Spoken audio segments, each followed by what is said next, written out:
Página 17. El anarquismo en la sociedad de consumo, por Murray Bookchin, 1971. En memoria de Joseph Weber y Alian Hoffman. 0.3. Introducción. Anarquismo no es comunismo.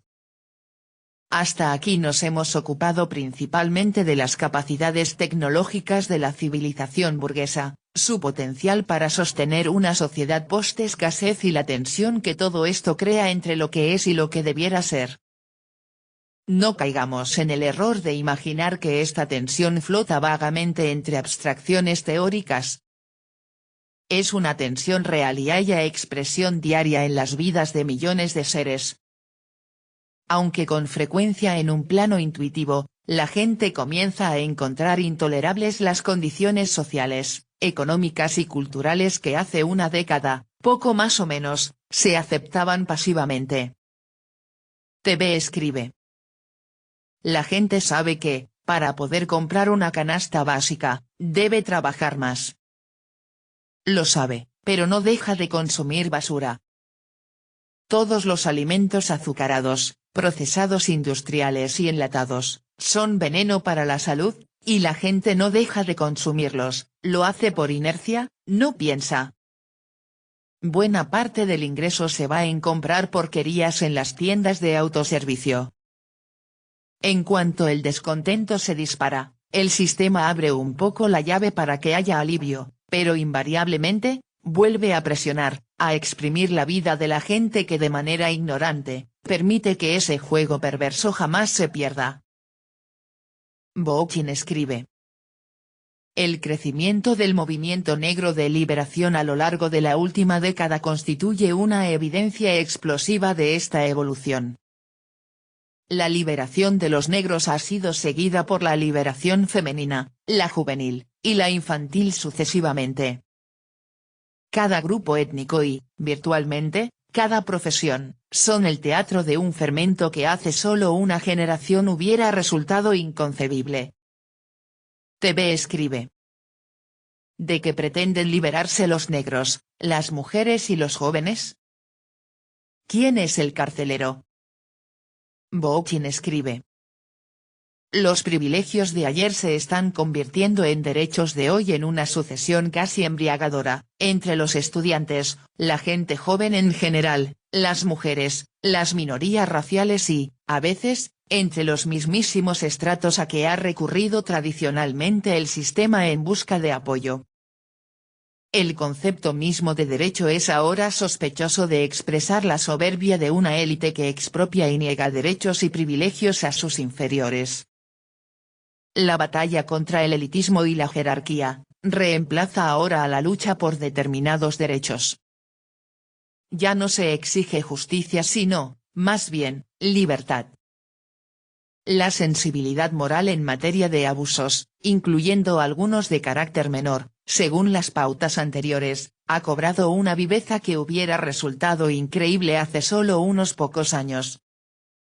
El eufemismo liberal con que se alude a la tensión entre realidad y potencialidad es, exigencias crecientes. Pero lo que esta frase de tono sociológico no dice es que tales exigencias continuarán creciendo hasta la obtención de la utopía misma. Y con buenas razones. Lo que imprime crecimiento a las exigencias, multiplicándolas, para ser más exactos, con la conquista de cada derecho, es la irracionalidad del propio sistema capitalista. En momentos en que la maquinaria automática y computarizada podría reducir el esfuerzo humano hasta casi el cero absoluto, no hay despropósito mayor, a los ojos de los jóvenes, que dedicar toda una vida al trabajo. En momentos en que la industria está en condiciones de brindar abundancia para todos, nada resulta más perverso, para los pobres, que la idea de resignarse a una vida entera de pobreza. TV escribe. La tecnología actual es suficiente para mejorar los procesos y para incrementar la producción sin necesidad de largas jornadas manuales. Pero los inversionistas quieren ganar más y más, acumular más y más, y una mejora en la calidad de vida de los empleados, es algo que no les importa, en lo mínimo. Considera el sistema que pagar mejor a los obreros no sirve de nada, por efecto de las inflaciones y demás trucos económicos. Lo que producen los asalariados en un país, es para que se consuma en otro país más rico. Los empleados, tienen como misión trabajar 48 horas a la semana, por un pago bajo, suficiente para que consuman la mayor cantidad de carbohidratos. Los robots no vinieron a favorecer a los obreros, para nada, ni siquiera a competir con ellos. Los humanos, en las condiciones que sea, deben trabajar sin descanso hasta desfallecer, volverse viejos e inútiles. Siempre una nueva camada de obreros ignorantes se está gestando, presta para reemplazar a los obreros que van directo al desperdicio. Boukhin escribe. En momentos en que existen todos los recursos necesarios para la promoción de la igualdad social, las minorías raciales conceptúan su subyugación como criminal, y lo mismo vale para las mujeres, etc. Estos contrastes podrían extenderse indefinidamente, abarcando todos los problemas que han producido la agonía social de nuestra era.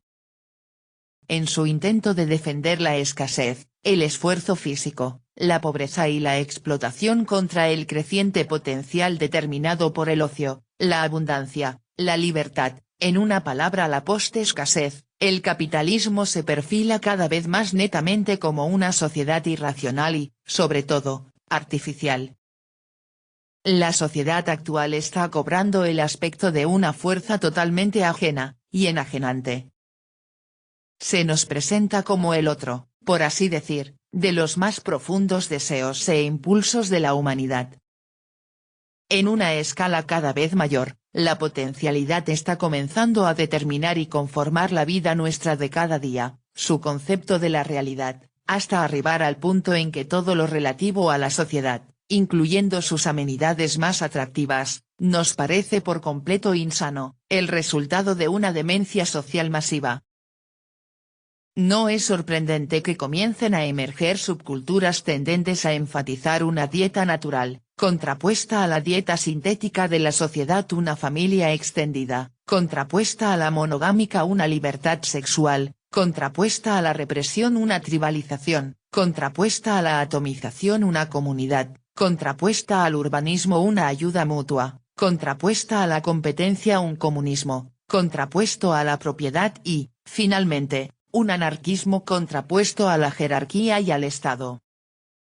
En el propio acto de rechazar la vida de austeridades burguesas, se siembran los primeros gérmenes de un estilo de vida utópico. La negación se convierte en afirmación, el repudio de lo presente deviene una proclamación del futuro, en las mismas entrañas del sistema capitalista. El dropout se transforma en un modo de proyectarse dentro, dropping in, de las relaciones sociales de utopía, tentativas experimentales y eminentemente ambiguas. Tomado como fin en sí mismo, este estilo de vida no consuma la utopía, más aún, podría ser dolorosamente incompleto. En tanto que medio, sin embargo, este estilo de vida y los procesos que a él conducen son indispensables en la reformación del revolucionario, en el despertar de sus sensibilidades de cara a todo lo que ha de cambiar. La tensión entre realidad y potencialidad, entre presente y futuro, adquiere proporciones apocalípticas en medio de la crisis ecológica de nuestro tiempo. Aunque una gran parte de este libro versará sobre problemas relativos al medio ambiente, se impone subrayar varias conclusiones generales. Ha de rechazarse, por quimérico, todo intento de resolver la crisis ambiental dentro del marco burgués de referencia. El capitalismo es por naturaleza antiecológico. La competencia y la acumulación constituyen sus leyes vitales esenciales y fueron resumidas por un Marx punzante en la frase producción por la producción misma. Todas las cosas, por más raras o santas que fueran, tienen su precio y son acogidas por el mercado. En una sociedad de este tipo, la naturaleza recibe el trato que corresponde a un mero recurso, digno de ser explotado y saqueado. TV escribe. A nadie le importa que la naturaleza se consuma, contamine o destruya. A la gente en masa, eso no le incumbe, ni siquiera tienen capacidad para imaginar el efecto de las actividades productivas en los ecosistemas. Boukhin escribe: la destrucción del mundo natural, lejos de ser una consecuencia de excesos o errores disparatados, parece resultar de la propia lógica de la producción capitalista. La actitud esquizoide del público hacia la tecnología, actitud que mezcla temor con esperanza, no puede ser soslayada con ligereza. Expresa una verdad intuitiva: la misma tecnología que podría liberar al hombre en una sociedad organizada en torno a la satisfacción de las necesidades humanas tiende a destruirlo en el contexto de una sociedad basada en la producción por la producción misma. Podemos estar seguros de que el dualismo maniqueo, creación y destrucción, beneficio y perjuicio, que se imputa a la tecnología no constituye un aspecto de la tecnología como tal. Las capacidades de la tecnología moderna en términos de crear o destruir no son más que dos caras de una dialéctica social común, facetas positiva y negativa de la sociedad jerarquizada. Si hemos de reconocer alguna verdad en la afirmación de Marx de que la sociedad jerárquica era históricamente necesaria para dominar a la naturaleza, lo haremos sin olvidar jamás que el concepto de dominación de la naturaleza fue una proyección de la dominación del hombre por el hombre. Tanto los hombres como la naturaleza han sido siempre las víctimas comunes de la sociedad jerárquica. El hecho de que ambos se enfrenten, ahora, con la extinción ecológica, es una evidencia de que los instrumentos de producción han terminado por resultar demasiado poderosos para que se los administre como medios de dominación social. Hoy en día, en tanto transcurre la etapa terminal en la evolución de la sociedad jerarquizada, sus aspectos negativos y positivos se alzan como totalidades mutuamente excluyentes. Las instituciones y valores de la sociedad jerárquica han agotado sus funciones históricamente necesarias. Hay que reconsiderar la justificación social de la propiedad y las clases, de la monogamia y el patriarcado, de la jerarquía y la valores, junto con la ciudad, la escuela y las instrumentaciones del privilegio, han chocado contra su techo histórico. En contraste con Marx, poco tendríamos que objetar al concepto expresado por Bakunin, en el sentido de que las instituciones y valores de la sociedad jerarquizada fueron siempre un mal históricamente necesario. Si el veredicto de Bakunin parece gozar de cierta superioridad sobre el de Marx, hoy en día, esto se debe a que las instituciones en cuestión han perdido autoridad moral.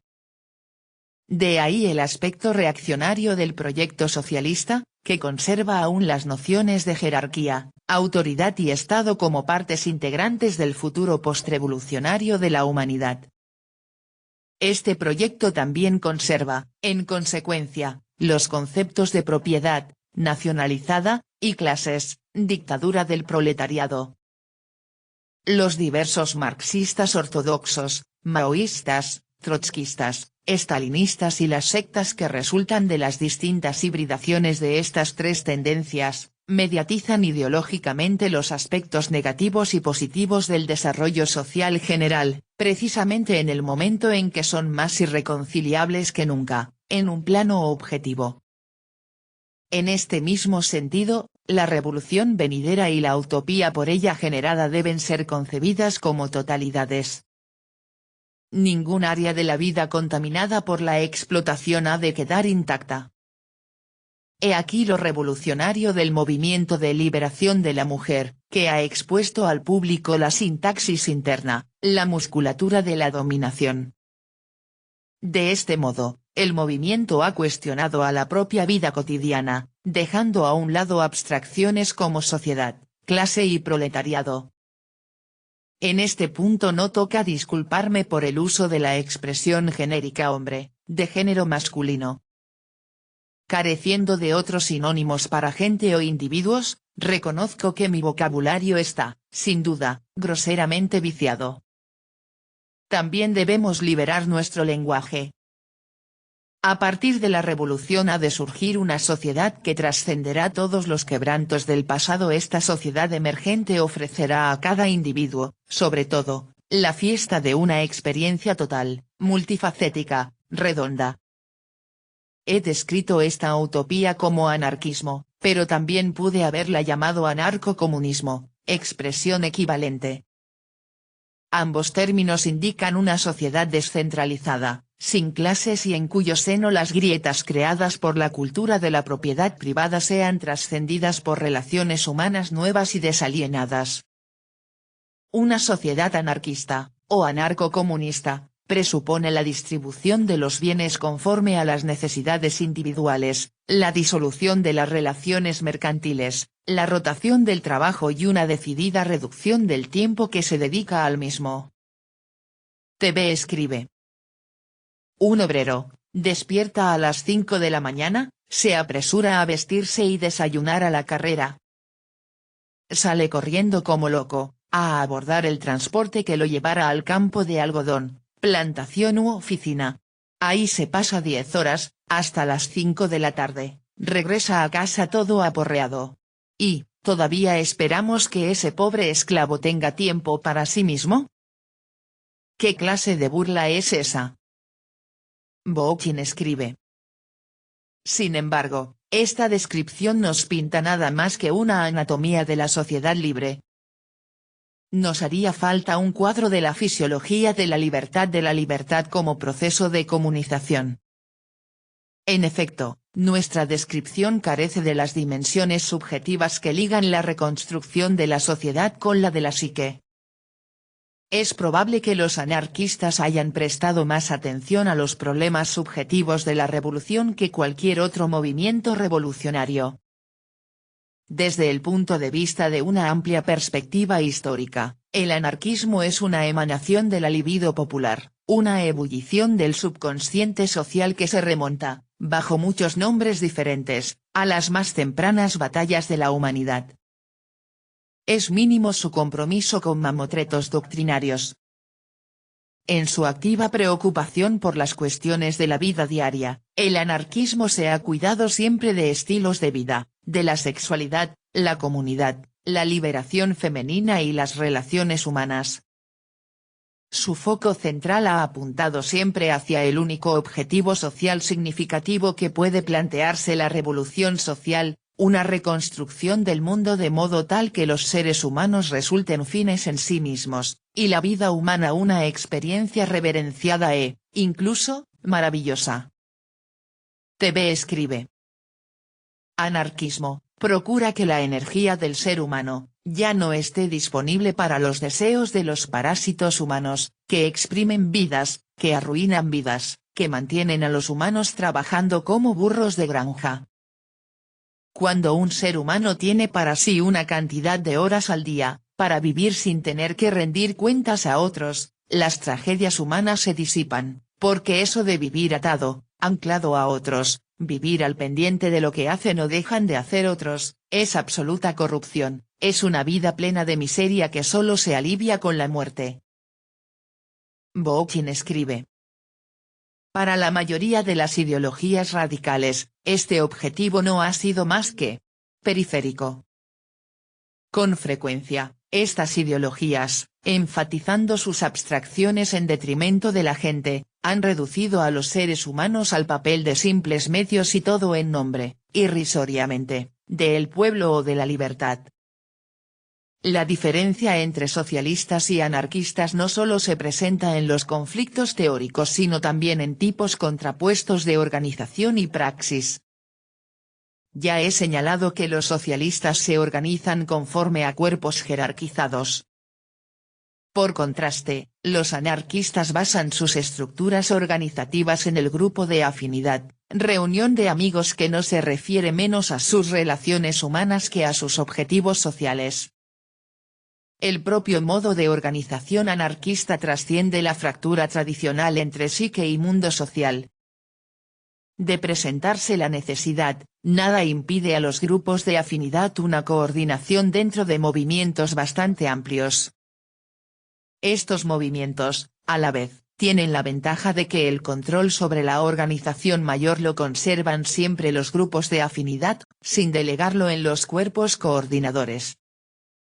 Toda acción, por otra parte, se basa en el voluntarismo y la autodisciplina, no en la coerción ni en una orden de tipo militar. En esta clase de organización, la praxis tiene un valor liberador tanto en el terreno personal como en el social.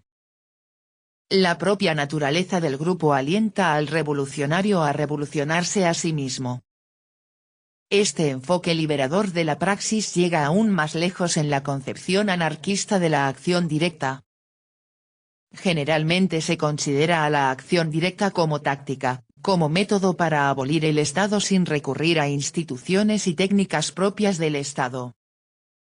Aunque esta interpretación es correcta dentro de su alcance, no podemos negar que el tal alcance es corto.